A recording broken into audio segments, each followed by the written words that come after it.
May this video be the flame that warms your heart, illuminating your path with the light of love and acceptance.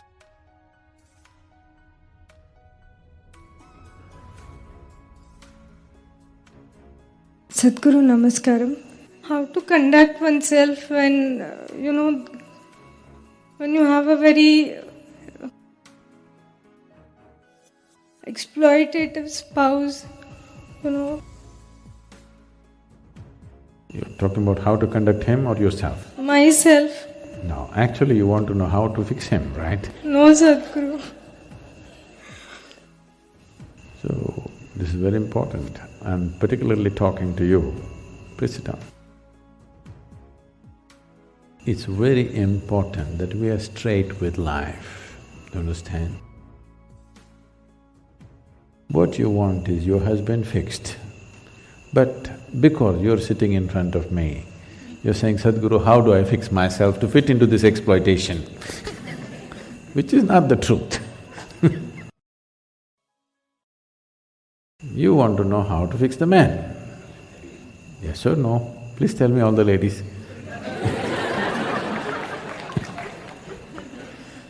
If you perceive him, we don't know what he is, we're not talking about your husband. I do not know what he is, but if you perceive him as exploitative, obviously you want to fix him, isn't it? If you perceive yourself as a problematic wife, then maybe some thought about maybe I want to fix myself will come up. When you perceive somebody as exploitative, the intention is to fix them, isn't it? But we don't want to be straight about that, because the culture doesn't tell you, the culture tells you fixing your husband is not a good thing. You must fix yourself. So, if you get a headache, go for a foot surgery. Then the foot will be aching more than the head. Kind of fixed. At least your attention is gone. So it's time. If we are concerned about life, it's time that we are 100% straight, at least with ourselves.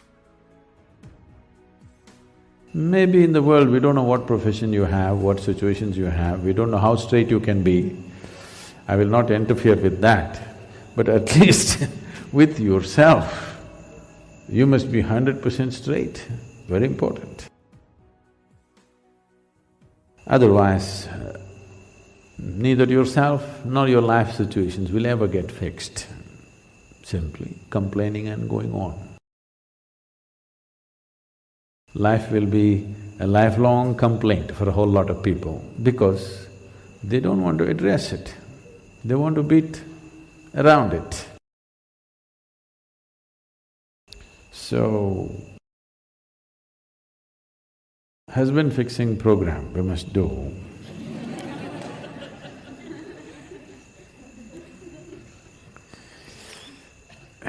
No, we fixed a whole lot of them because they became meditative and suddenly their exploitative nature went away because now they're busy with something else. So I don't want to get into a personal situation right now here, but you must bring meditativeness into you and into your family. This is something we have to invest into life now. If you are not able to fix your husband, at least you must have a wish that the next generation of husbands are not exploitative. If you're interested in that, you must make sure your little boy that you have right now, you must fix him now with some meditation. Yes? Meditation is not about fixing him against something. It is just that meditativeness means to become in such a way that you are not the source of the problem. Wherever you are a solution, you are not a problem. If you become a solution, Everybody will want you wherever you are, isn't it? Whether it's your workplace, your family, on the street, wherever, whoever seems like a solution, that person everybody wants, yes or no? Either you're a problem or you're one who complains about problems, nobody wants to see your face. You must know this. But if you're a solution, everybody wants you, everywhere, including your husband. He will desperately want you if you are a solution to his life. Yes? So, it's important, not just you as a person, I'm saying everybody. It's important we understand. We need to understand. If we don't make this piece of life a pleasant piece of life, first of all, this is a fundamental thing. If you do this, after that you decide whether you need marriage, you don't need marriage, you need children, you don't need children, all these things you decide later. When this is miserable, you have no business to multiply it. Yes or no? Misery, I can't get along with my husband, I can't get along with my wife, already children coming, why? If you cannot get along, how is this happening? Because we have chosen to live unconsciously. I'm not saying live this way or that way. Whatever the hell you do it by choice and consciously, that's all. Knowing the full implications of what it means. Yes? That much responsibility everybody must take, isn't it? If you do not bring into this, you will be a lifelong complaint. I will not tell you how to deal with your marriage. You bring this much into your life. Before marriage, no Sadhguru, I didn't want, but my parents, I got married. After marriage, I don't want to live in this marriage, but my children, After the children have grown up, but I have to wait for my grandchildren. See, you have made yourself in such a way that you are a result of an unconscious process. You are not a result of a conscious process. When you are a result of an unconscious process, you are bound to be a miserable accident. Yes. It's time every human being takes responsibility to at least change this much. Then we can talk about big things, reaching the peak of your consciousness, mukti, moksha. Don't utter these words cheaply. Don't utter these words. First fix the fundamentals. The fundamentals are just this: whatever the hell you are right now, it's yours. Either you must have the courage to change it, or you must learn to settle into it. Yes? Yes or no? Either you must have the courage to change it, or you must learn to settle into it. One of these things you must do. Simply endless complaint for the rest of your life is no good. It is just that we must understand, if we are in a certain state, everything feels like it's against us.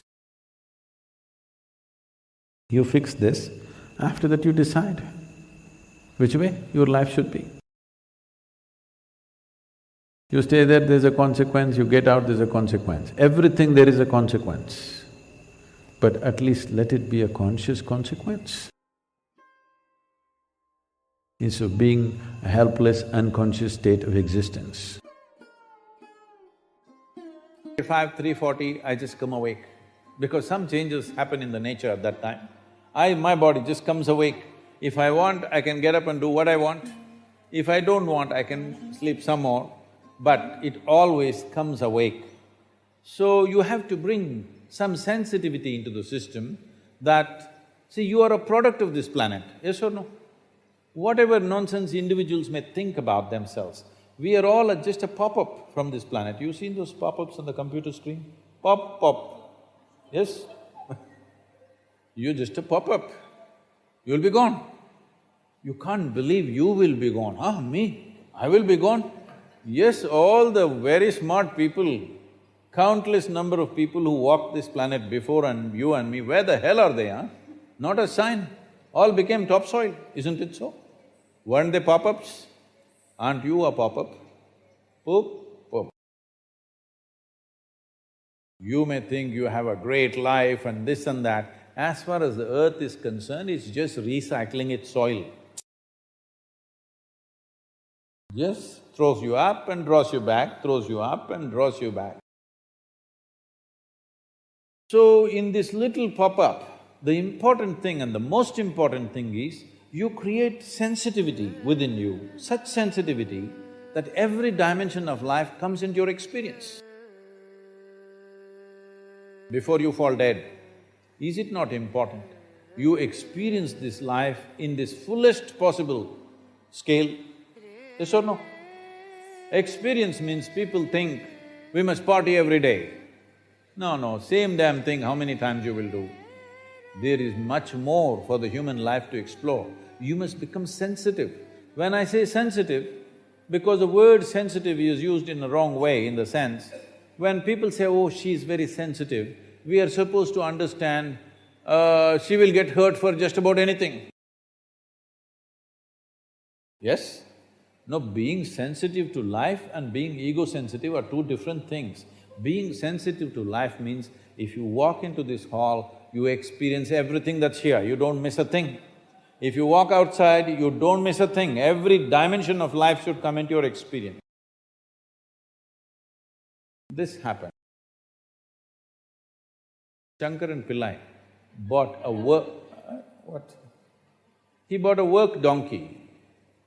And the man who was selling the donkey said, see, this is a very sensitive donkey. You cannot beat this donkey. You cannot use bad words, you cannot abuse this donkey. Shankaran Pillai said, that's great. Every day I'm tired of beating these donkeys and abusing. Every day I have to use filthy words to get these donkeys moving. I like a sensitive donkey, and he paid little extra bonus for the sensitivity of the donkey and took it home. He left it in the barn, and tomorrow morning he has to go to work. He went there and told the donkey, please, let's go.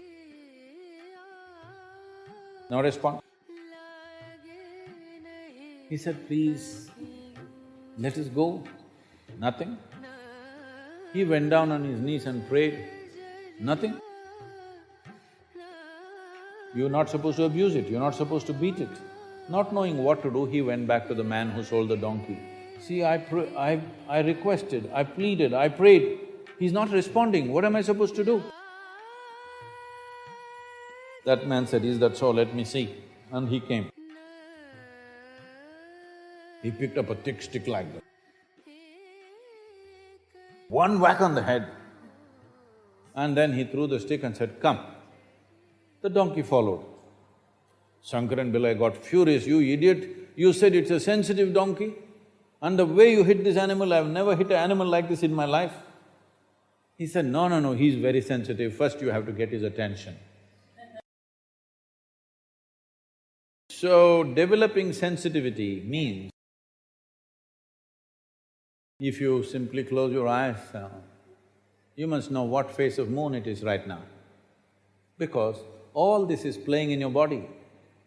Every day it is playing in your system. Do you see if it's a full moon or a new moon, the entire ocean is coming up? There are tides, isn't it? You ever been to the ocean side or you don't? You do? There are tides? Yes. The whole ocean is trying to rise. 72% of your body is water. You think nothing is rising? It is. For every position of the sun, moon and many things that are happening to the planet, they're happening to you. You must become life-sensitive. Then you will know how to manage every aspect of your life. Don't become ego-sensitive, don't become society-sensitive, life-sensitive if you become. What's happening with this life if you know this one thing all the time? You will see, you got your GPS on. There's really no problem, you will never get lost. It doesn't matter who says what, what kind of situations you're put into, you are never ever lost because you're life-sensitive. This is all this life needs, that this has to become life-sensitive. Right now, we have developed a psychological structure which has got nothing to do with life, it's got something to do with the social scene, got nothing to do with the life. Thank you very much. I think people… Are we okay? Because people are looking at watches, so I thought I've exceeded my time. That was the last question we were taking. If you have any other questions, you can put it up on social media. Sadhguru, we would like to thank you so much for gracing us with your presence today. We would like to thank…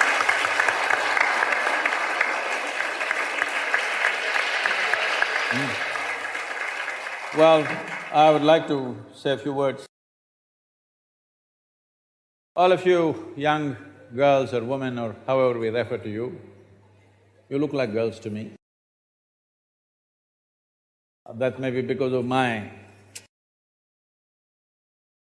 See, I want you to understand, everywhere in the world, but particularly in our country, so many young women of your age in rural India, in various other levels of society, what all they're going through in terms of lack of nourishment, lack of education, abuse, all kinds of terrible things, no opportunity of any kind. All of you have come into a premier institution like this. Make this a possibility, don't get tangled up with your own thoughts, emotions and make a misery out of this life. You must become a great possibility for yourself and every other life around you. Beyond gender, beyond race and religion, even beyond nationality, just function as a human being. This education should become an empowerment to empower you to become a great human being, because without producing great human beings, we are not going to produce a great nation. May the best be with you. Thank you very much. Thank you. First of all, you must understand what is inside, okay, and what is outside. If you do not understand what is inside and outside, then you will go to all the wrong places. Now, what is inside? Your body, accumulated over a period of time, yes or no? Hello? No? What you accumulate can be yours, cannot be you. Is that much clear? Whatever it may be. What you accumulate can be yours, cannot be you. So this body is an accumulation. What you call as my mind, the whole content of the mind is accumulated depending upon what you're exposed to in your life. So your body is a heap of food, small or big. Your mind is a heap of impressions, again small or big. Between these two heaps, where the hell are you? So, inside, outside, leave these words because when it comes to language, there is only that much leeway. So within that, maybe different people are trying to use it in different ways. We don't know in what context they used. You put everybody into one bundle and say, all of you said this, I don't know who these all people are. Different people employ different methods around them, looking at the people around them, what was best suitable for the people around them, accordingly they would have worked most probably. If they're genuine, they would have worked with the people around them, not with concepts from somewhere. Looking at an individual person, you will do something, what works for that person. What you do with this person may not work for another person, you will have to do something else with that person. But you're talking about a generic inward-outward. So first determine what is inward-outward. Everything is outward right now. The world is outside, body is also external material, all the material in the mind also is external. So what is this inward you're talking about? Then you will immediately say, Atma, Paramatma, soul, this one. Now you're going into belief system. You don't know. You know you have a body, yes? Hello? Yes. Please check your neighbors. You know you have a body.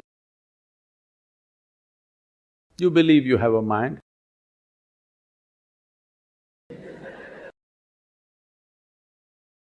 but to some extent you know. But rest is belief. Yes or no? Yes. I'm not questioning whether it's true or false, let's not go there at all. But it's belief, it's not yet in your experience. If you talk about something which is not yet in your experience, to put it bluntly, you're just a bloody liar. That's what it means. But because lies are holy, lies are written in scriptures, lies are repeated by all kinds of people who are dressed in different ways which are supposed to be holy though ridiculous. Because of this, you're not supposed to question these words. Anywhere you go, first thing is people say, Sadhguru, what about the soul? I ask them, which soul, right or left?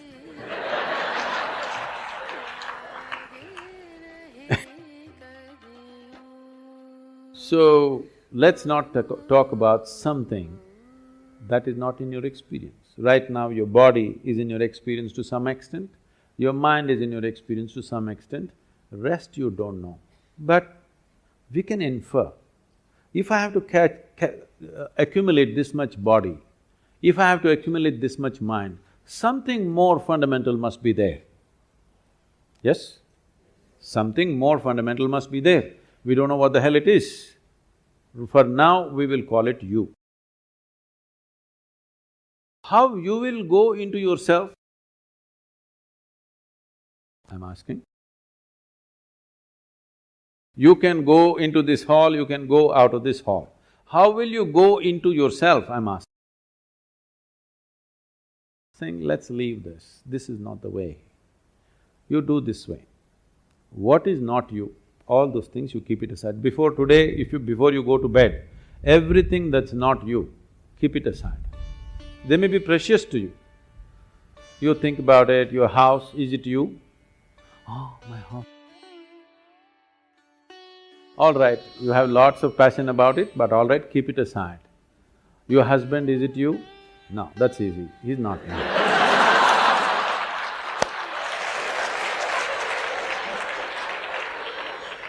My children, are they me? Oh, little difficulty, but no, they're not me. They're beginning to tell you, if they're 12, they have already told you. So the clothes that you wear, is that you? No. The body that you wear, is that you? No. All these thoughts and emotion, is this you? No. Everything that's not you, keep it in one heap. Not physically, just do this mentally. Keep everything aside. Let me see. Every day you practice this. One day when you successfully keep everything aside that you are not, what you are will be there.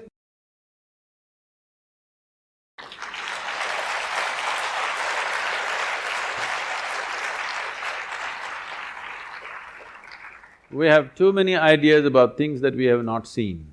There's a big problem. Shankaran Pillai went to Britannia. Can I? Shankaran Pillai went to Britannia Industries to find a job, So they were looking for a really smart, far-seeing sales manager. So they asked him one question, which is further, Mumbai or moon? Shankaran Pillai thought. He said, Mumbai. I said, what? Mumbai is further than the moon? He said, yes. How? Well, I can see the moon, I can't see Mumbai. So what I'm saying is, if you go by your present perception, you'll get all the wrong conclusions. So don't be in a rush to make conclusions. Let's pay a little more attention. You are a worthwhile life which deserves some attention, isn't it? Don't seek other people's attention. Your own attention, doesn't this life deserve attention? Pay attention to this. Enough attention, everything will be clear. Everything about you, you're asking me, if I tell you what you have some more words. Some more words you have. that will not get you anywhere near the truth. One more word or 10 more words doesn't get you any closer to reality, just you'll have more things to say to somebody else. This kind of hearsay is spreading in the world. Everybody knows where God is, who his wife is, how many children he has, when is his birthday, his address. In every bhajan, people are singing his address, where he is and how to get him, but they don't know a damn thing about themselves. This kind of what to say, a very knowledgeable ignorance is dangerous, you know. If you do not know, it's not a problem. If I say I do not know, the possibility of knowing is always there, isn't it? If I do not know and I think I know, then I've destroyed all possibilities. So, we have arrived at many things. We know, in every culture they know what is the nature of God, where he resides, how the ambience is there and the works, you know. Everybody knows the geography of the heaven, isn't it, don't you? But you don't know a damn thing about yourself. It's time we paid attention, because everything you know it only the way it's projected in the firmament of your mind. You don't know anything any other way, yes or no? So, what you need to fix is, you are seeing everything in a mirror of your mind and the mirror is wonky. First fix it. First thing is to make it stable, flat, proper plane mirror so that you see everything the way it is. Does a plane mirror show you everything the way it is? Everything reverse, you know. Then you will have to flip it, that will take much more skill. Most people can't flip a dosa. Now, to flip the whole universe, the whole life that is reflecting in your mind, to flip it over without shattering it into pieces will take much more. But the first thing is to level out the mirror so that it shows you everything the way it is, not some other way. Right now, everything is seen depending upon how you're identified with something. Every identity has distorted the mirror of your mind and it shows you things in completely different way than the way it is. First thing is, stop talking about things that you do not know. No soul, no Atman, no Paramatman, no God, no divine, no heaven. Talk about something that you know, and then the longing to take the next step will become strong. Otherwise, when you know the geography of the heaven, what is the need to pay attention to anything?